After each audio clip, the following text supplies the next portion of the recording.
Hello everyone, welcome back to the selection hub. I am Anjali. So guys, आज से हम history का new session start करेंगे और जितना जल्दी हो सके इसके सिलेबस को कंप्लीट करेंगे। सो गाइस, स्टार्ट करने से पहले हमें ये पता होना चाहिए कि हमें एग्जैक्टली पढ़ना क्या है, और अगर हमें इसका सिलेबस और पैटर्न दोनों चीज़ें अच्छे से पता होंगी तो हमारे जो टॉपिक्स होंगे वो अच्छे से हमारे क्लियर होंगे। सो गाइस, आज से हम one by one her topic को डिस्कस करेंगे। सो गाइस, डिस्कस करने से पहले जो हिस्ट्री ऑफ इंडिया जो हम डिस्कस करने वाले हैं, हमें ये पता होना चाहिए कि इसके कितने पार्ट्स हैं। So guys, history of India के 3 पार्ट्स हैं, एंशिएंट इंडिया, मिडिवल इंडिया और मॉडर्न इंडिया। यानी कि भारत के इतिहास के 3 पार्ट हैं, प्राचीन भारत, मध्यकालीन भारत और आधुनिक Bharat.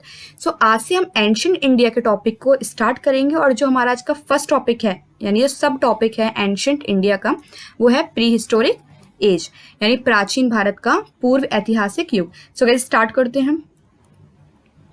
So guys, pre history, प्रागैतिहासिक युग या काल क्या होता है। So guys, pre history human history का वो फेस है, यानी कि मानव इतिहास का वो चरण है जब हमारी अर्थ ने, हमारी पृथ्वी ने बनना शुरू ही किया था, एक शेप लेना शुरू किया था, और मनुष्य बायोलॉजिकली इवॉल्व हो रहे थे प्राइमेट से प्रेजेंट फॉर्म में। प्राइमेट्स वानर प्रजाति के थे, और प्रेजेंट फॉर्म जो आज का प्रेजेंट फॉर्म है, सो ये प्राइमेट से प्रेजेंट फॉर्म में इवॉल्व हो रहे थे। लेकिन इसका मतलब ये नहीं है कि प्राइमेट से वो डायरेक्टली प्रेजेंट फॉर्म में इवॉल्व हुए।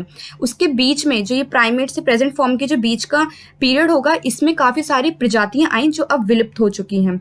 और ये जो पीरियड है, ये ह्यूमन बींग्स यानी मनुष्य की उपस्थिति से शुरू होता है और इन्वेंशन ऑफ राइटिंग के साथ समाप्त होता है। आज से 40,000 साल पहले होमो सैपियंस, जो आज के मॉडर्न मैन हैं, ये अस्तित्व में आए थे। सो हम प्री हिस्ट्री में क्या क्या पढ़ेंगे।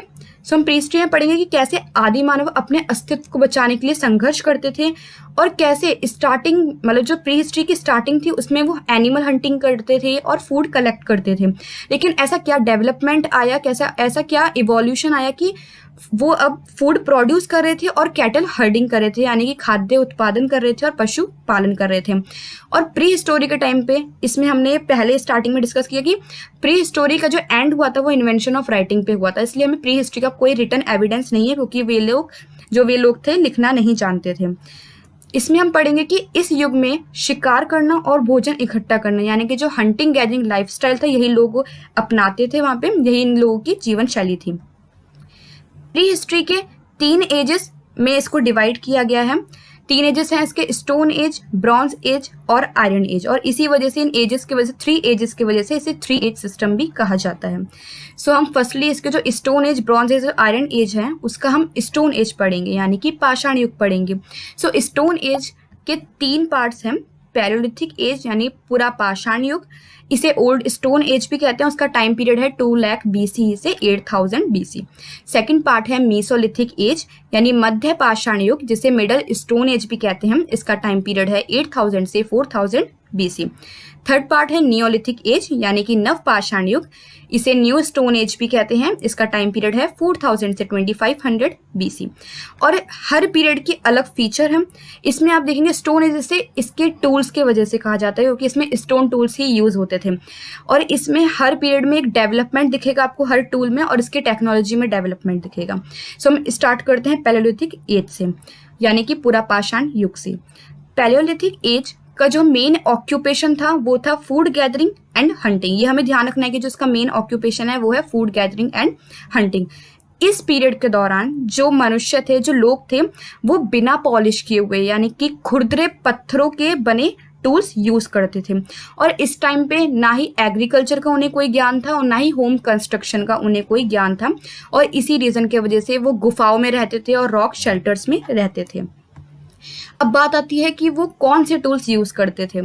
तो वो हैंड एक्सेस यूज करते थे, क्लीवर्स यूज करते थे, ब्लेड्स यूज करते थे, स्क्रैपर्स एंड ब्यूरिन्स यूज करते थे, यानी हाथ की बनी कुल्हाड़ियाँ, खुरचनी, इस टाइप के टूल्स ये यूज करते थे। ये बात आ गई कि ये टूल्स ये यूज करते थे जो स्टोन के बने होते थे। और किस स्टोन के बने होते थे, तो जो उनके टूल्स होते थे ये बहुत कठोर चट्टान के बने होते थे, यानी हार्ड रॉक के बने होते थे, जिसे क्वेटसाइट कहते हैं। क्योंकि पैलियोलिथिक मैन क्वेटसाइट यूज करते थे, इस वजह से इसे क्वेटसाइट मैन कहा जाता है। होमो सैपियंस, जो हमारी प्रजाति के लोग हैं, हमारी प्रजाति के मनुष्य हैं, वो पैलियोलिथिक एज के लास्ट फेज में अस्तित्व में आए थे, यानी होमो सैपियंस पैलियोलिथिक एज के लास्ट फेज में अस्तित्व में आए थे।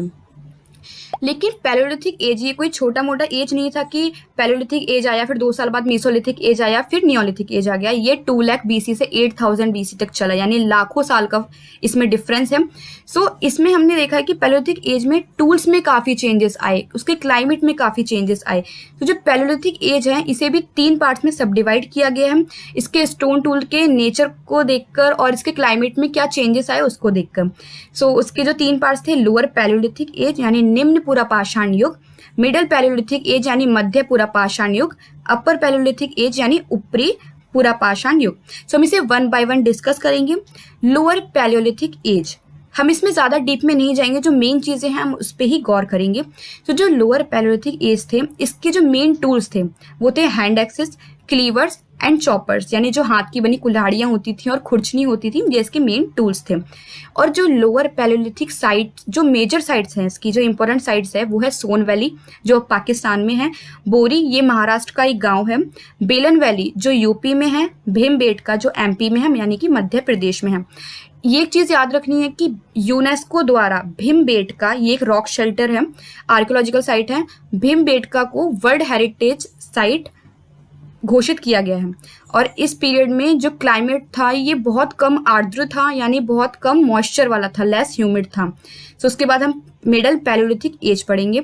सो इसके जो मेन टूल्स थे वो थे स्क्रेपर्स, बोरर्स और ब्लेड्स। इस टाइप के जो टूल्स थे वो यूज होते थे। ये इसमें आपको ध्यान रखना है, स्टोन एज इसमें चाहे पैलियोलिथिक हो, चाहे मेसोलिथिक हो और चाहे नियोलिथिक हो, इसमें सारे ही टूल्स जो थे वो स्टोन के ही थे। तो जो स्क्रैपर्स हो गए, बोरर्स हो गए और जो ब्लेड्स टाइप के जो टूल्स हो गए ये इसमें यूज होते थे।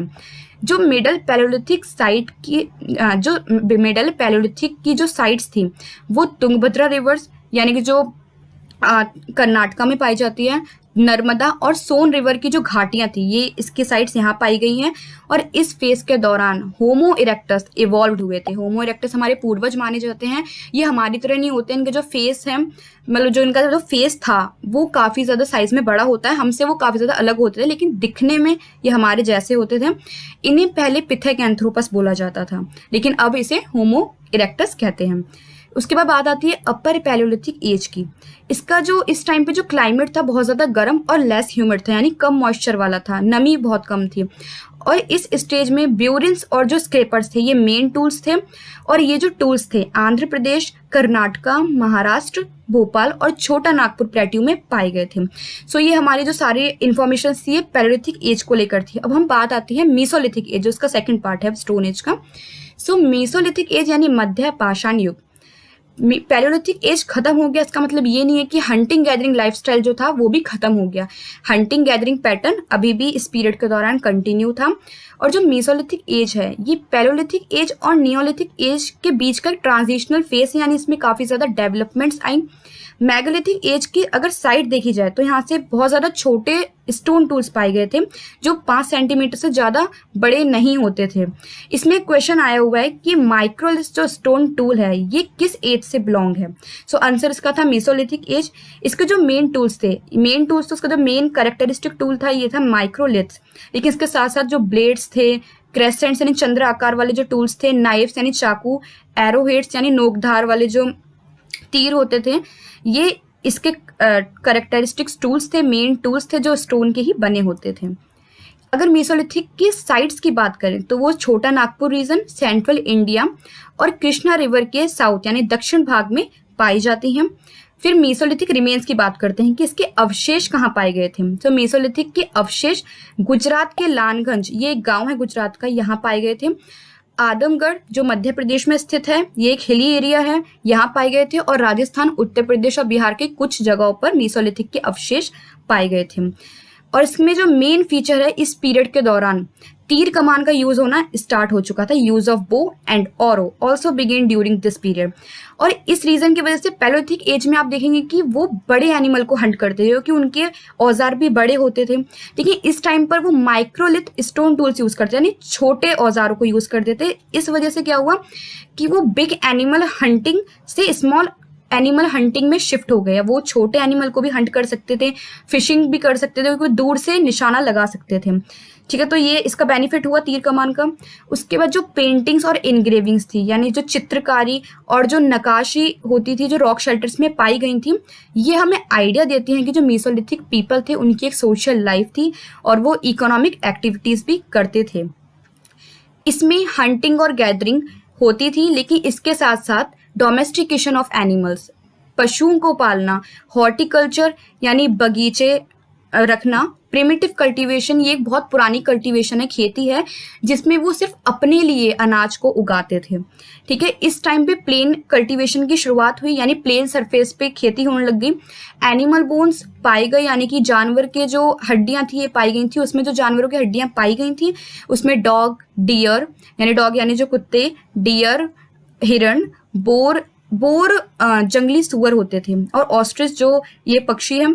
ओकेशनल यानी कभी कभार जो ब्यूरियल्स ऑफ द डेड यानी मृतकों को जो ब्यूरियल्स होते थे उनके साथ माइक्रोलिथ्स यानी जो छोटे स्टोन टूल्स होते थे, और शेल्स यानी जो सीप होती थी यानी शंख टाइप की, उनके साथ वो ब्यूरी करे जाते थे। इसके बाद हमने मेसोलिथिक की सारी चीजें पढ़ी, इंफॉर्मेशन ली। उसके बाद नियोलिथिक एज यानी नवपाषाण युग। नियोलिथिक एज में आपको ध्यान रखना है ह्यूमन सिविलाइजेशन के अंदर सबसे ज्यादा रिमार्केबल प्रोसेस नियोलिथिक एज में ही हुआ था। नियोलिथिक एज का जो कैरेक्टरिस्टिक फीचर्स हैं वो थे कि एग्रीकल्चर होने लग गया था, इसमें डोमेस्टिकेशन ऑफ एनिमल्स यानी पशुओं को पालने लगे थे, लेकिन जो उसका मेन फीचर है वो है polishing of stone tools. Stone tools को अब पॉलिश किया जाने लग गया था, और पॉटरी यानी जो मिट्टी के बर्तन होते थे उनको वो मैन्युफैक्चर करते थे यानी खुद बनाते थे। इस टाइम पर प्लांट्स की कल्टीवेशन शुरू हुई थी, यानी खेती बाड़ी होना स्टार्ट हो गई थी, डोमेस्टिकेशन ऑफ एनिमल्स होने लग गए थे। तो इस वजह से हमें एविडेंस देते हैं कि जो विलेज कम्युनिटी होती है वो यहाँ इमर्ज हो चुकी थी, यानी वो एक तरह से सेटल्ड लाइफ जी रहे थे। उसके बाद हम देखेंगे कि टूल्स बनाने के लिए और उपकरण बनाने के लिए टेक्नोलॉजी का बहुत ग्रेट इंप्रूवमेंट हुआ था, टेक्नोलॉजी में बहुत ज़्यादा डेवलपमेंट हुआ था। स्टोन टूल्स जो पॉलिश्ड होने लग गए थे, यानी कि जो पॉलिश्ड कुल्हाड़ियाँ होती थी उससे क्या होता था, उसमें एक शार्पनेस आती थी पॉलिशिंग से। पॉलिशिंग में होकर शार्पनिंग इवॉल्व होती थी, उससे उसकी शार्पनेस से हंटिंग और ट्रीज को काटना काफ़ी ज़्यादा ईजी हो गया था। और इसमें ये अब घास की बनी झोपड़ियों के बजाय मिट्टी की बनी ईंटों के घरों में रहते थे। और नियोलिथिक पीरियड में यानी नियोलिथिक पीपल जो थे अब वो फायर का यूज़ करना जान गए थे। लेकिन फायर का यूज़ करने का मतलब ये नहीं है कि फायर नियोलिथिक टाइम पर ही आई, ये पैलोलिथिक टाइम पर इसका एग्जिस्टेंस हो चुका था, लेकिन उस टाइम पे जो पैलोलिथिक पीपल थे उनको इसका यूज़ करना नहीं आता था। फिर बात आती है, हमने पहले पढ़ा कि पॉटरी वो बनाने लग गए थे, लेकिन पहले वो हाथों से बनाते थे, लेकिन नियोलिथिक टाइम पर पॉटर्स व्हील का इन्वेंशन हो गया था। लेकिन इस टाइम पे ठीक है वो पहले हाथों से बनाते थे, उसके बाद वो पॉटर्स व्हील से बनाने लग गए, लेकिन अब वो उसे पेंट करने लग गए, उसको डेकोरेट करने लग गए। जो पॉटरीज होती थी यानी मिट्टी के बने बर्तन होते थे, ये कुकिंग के लिए भी यूज़ होते थे और अनाज को बचाने के लिए यानी अनाज को रखने के लिए भी यूज़ होते थे। एग्रीकल्चर में भी काफ़ी ज़्यादा इम्प्रूवमेंट आई, गेहूं हो गया, जौ हो गया, चावल हो गया, बाजरा हो गया, ये डिफरेंट एरिया से पाए गए हैं, जिससे हमें पता चलता है कि इसकी भी कल्टीवेशन होती थी। डोमेस्टिकेशन ऑफ एनिमल्स में वो कौन से एनिमल्स को डोमेस्टिकेट करते थे, वो था domestication of sheep, gots and cattle, यानी वो भेड़ों को पालते थे, बकरियों को पालते थे, और गाय बैल यानी जो मवेशी होते थे उनको पालते थे। मवेशी यानी जो गाय बैल थे वो कल्टीवेशन में भी यूज़ होते थे और ट्रांसपोर्ट में भी यूज़ होते थे आने जाने के लिए। पैलियोलिथिक टाइम पे आप देखेंगे जो पैलियोलिथिक पीपल थे वो पत्तों के बने कपड़े यूज़ करते थे, लेकिन इस टाइम पे उन्होंने शीप को पालना स्टार्ट किया तो उन्हें वूल ईजिली मिलने लग गया, तो वो अब ऊन के और कॉटन के कपड़े पहनने लग गए। अब बात आती है नियोलिथिक साइट्स, जो सबसे ज़्यादा इंपॉर्टेंट है वो है बुरज़ाहुम और गुफराल, जो जम्मू एंड कश्मीर में मिलती हैं। जम्मू एंड कश्मीर के जो दोनों क्षेत्र हैं यहाँ से पिट ड्वेलिंग के एविडेंस मिले। पिट ड्वेलिंग जो गड्ढों में घर होते थे, और यहाँ से स्टोन टूल्स के एविडेंस मिले, और घरों में कब्र होती थी उसके एविडेंस मिले हैं। चिरांद एंड सेनूगढ़ ये बिहार में पाए जाते हैं। ये यहाँ से इन दोनों जगहों से बोन टूल्स के एविडेंस मिलते हैं, यानी कि हड्डियों के औजारों के टूल्स मिलते हैं। और बाकी जो अदर साइट्स हैं वो है मस्की, ब्रह्मगिरी, ये दोनों ही कर्नाटका में हैं। अमरी, कोटडीजी ये सिंध में है, यानी जो पाकिस्तान में है, ये दोनों वहाँ पाए जाते हैं। यूपी में जो कोल्दी हवा एरिया है, यानी जो कोल्दी हवा यूपी में जो कोल्दी हवा है, यहाँ से 3 फोल्ड कल्चरल सीक्वेंस रिवील्ड होता है नियोलिथिक, चालकोलिथिक और आयरन एज का। उसके बाद हम पढ़ते हैं चालकोलिथिक एज यानी ताम्रपाषाण युग। हमें ध्यान रखना है जब नियोलिथिक पीरियड का एंड हुआ तो ये देखा गया था कि मेटल का यूज होना वहाँ स्टार्ट मतलब हुआ था उसके एंड में, और जो मेटल का यूज हुआ वो था कॉपर। कॉपर सबसे पहले यूज हुआ था। इस टाइम पे काफ़ी ज़्यादा टेक्नोलॉजी आ गई थी। मेटल को यानी धातु को पिघलाने के लिए नई टेक्नोलॉजीज यूज होती थी। उससे ह्यूमन सिविलाइजेशन में बहुत ज़्यादा इंपॉर्टेंट डेवलपमेंट माना जाता है। लेकिन चालकोलिथिक एज में इसका मतलब ये नहीं है कि जो पैलियोलिथिक एज था उसमें पत्थरों के टूल्स यूज होते थे तो चालकोलिथिक एज में नहीं होंगे। चालकोलिथिक एज में भी स्टोन टूल्स का यूज होता था, और जो माइक्रोलिथिक टूल्स थे यानी छोटे छोटे जो औजार थे वो इस टाइम पे as a important item use होते थे। और इस टाइम पे देखा गया चालकोलिथिक कल्चर का एक नेटवर्क बन गया था। वो मेटल को लेने के लिए काफ़ी लॉन्ग डिस्टेंस ट्रेवल करते थे। और बात आती है गोल्ड, यानी जो धातु है, मेटल है, ये सोना, गोल्ड, ये माना जाता है कि काफ़ी पुरानी डिस्कवरी थी और इसे उस टाइम पे सिर्फ ज्वेलरी बनाने के लिए, ऑर्नामेंट्स बनाने के लिए ही यूज होता था एज अ मटेरियल। और जो चालकोलिथिक पीरियड थे, हमने पढ़ा कि जो नियोलिथिक पीरियड था उसमें पॉटरी बनना स्टार्ट हुई, लेकिन चालकोलिथिक पीरियड में जो सबसे ज़्यादा पॉपुलर और फेमस पॉटरी थी वो थी ब्लैक एंड रेड पॉटरी, जो अलग मतलब कि इस टाइम पे काफ़ी अलग अलग टाइप की पॉटरी बनने लगी थी। सबसे फेमस थी ब्लैक एंड रेड पॉटरी। उसके बाद पीपल अभी भी बर्न्ट ब्रिक यानी जो पकी हुई ईंटें होती थी उससे अवगत नहीं थे, उसे नहीं जानते थे, और अब वो थेस्ट हाउसेस में रहते थे। थेस्ट हाउसेस मीन्स घूस के घर जो होते थे, घूस एक प्लांट मटेरियल है, उसके घर बनाए जाते थे। उसके बाद यहाँ पे जो थी इकोनॉमी थी वो विलेज इकोनॉमी थी, यानी कि यहाँ एग्रीकल्चर होता था और बाटर सिस्टम चलता था, और झूम कल्टीवेशन का प्रैक्टिस होता था। झूम कल्टीवेशन है स्लैश और बर्न एग्रीकल्चर होता था कि लैंड को, एग्रीकल्चर लैंड को साफ करने के लिए वहाँ पे आग लगा दी जाती थी ताकि वो एरिया साफ हो सके। और इस टाइम पे जो हमारा नेक्स्ट टॉपिक होगा Indus valley civilisation. Indus valley civilisation chalcolithic age पे ही चल रहा था। अब बात आती है कि जो उसके इम्पोर्टेंट साइट्स हैं वो राजस्थान, महाराष्ट्र, वेस्ट बंगाल, बिहार और एमपी चालकोलिथिक एज की इम्पोर्टेंट साइट्स हैं। साउथ इंडिया में जो गोदावरी, कृष्णा, तुंगभद्रा, पैना और कावेरी रिवर वैलीज हैं, यहाँ ये एविडेंस मिले कि यहाँ फार्मिंग कम्युनिटी सेटल्ड थी, यानी फार्मिंग कम्युनिटी ने यहाँ सेटलमेंट अपना स्टार्ट किया था, क्योंकि यहाँ से काफ़ी ज़्यादा एविडेंस मिले थे। और एग्रीकल्चर के सबसे बेस्ट और सुटेबल जगह वही होती है जहाँ पे भरपूर मात्रा में पानी मिल सके इरीगेशन के लिए, और ये बेस्ट सुटेबल जगह थी, इसलिए यहाँ पे फार्मिंग कम्युनिटी सेटल्ड हुई इस पीरियड के दौरान। और इस पीरियड के दौरान ब्रॉन्ज और कॉपर के काफ़ी ज़्यादा ऑब्जेक्ट्स मिले, बीड्स मिले यानी मणिके मिले, टेराकोटा की फिगराइंस मिली यानी टेराकोटा की मूर्तियाँ मिली, और पॉटरी यानी मिट्टी के बर्तन मिले। ये तमिलनाडु के पय्यमपल्ली में ये सारी चीज़ें मिली थी। उसके बाद हम आयरन एज यानी लोह युग पढ़ेंगे। इसमें से ज़्यादा क्वेश्चंस नहीं आते हैं, लेकिन हम इसके बारे में फिर भी डिस्कस करेंगे।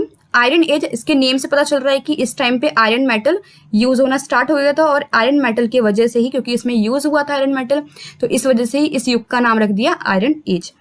इसमें जो टूल्स थे वो स्टील के या फिर अलॉय, ये मिश्रित धातु होता था, इससे बने होते थे। अगर हम ब्रॉन्ज से इन चीज़ों को यानी स्टील और अलॉय को कंपेयर करें तो ब्रॉन्ज मटेरियल से स्टील और अलॉयज काफ़ी ज़्यादा चीपर होता था, सस्ता होता था, स्ट्रॉन्ग होता था और काफ़ी हल्का होता था वेट में। और जो आयरन एज है इसने काफ़ी कंट्रीज़ की हेल्प करी, और क्योंकि आयरन एज है इसमें हम आयरन मेटल यूज़ कर रहे हैं तो टेक्नोलॉजी और ज़्यादा एडवांस हो गई।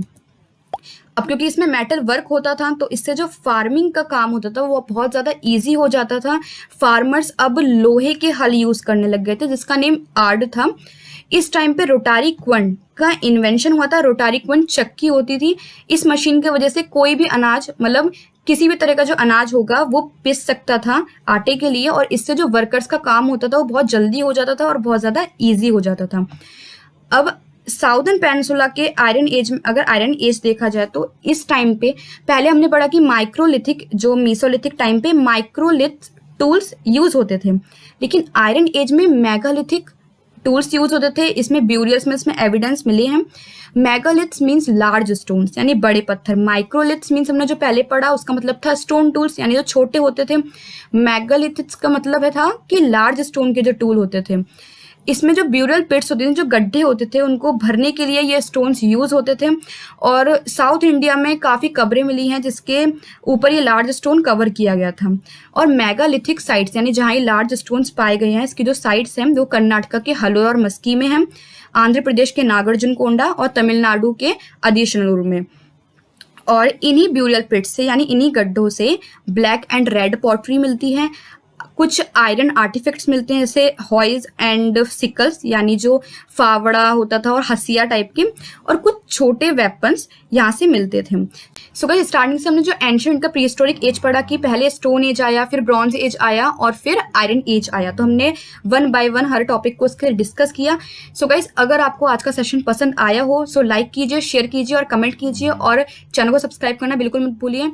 सो गाइस नेक्स्ट टॉपिक में मिलेंगे यानी इंडस वैली सिविलाइजेशन, जो हमारा सेकंड सेशन होगा हम उसमें मिलेंगे। तो तब तक के लिए bye bye and stay tuned.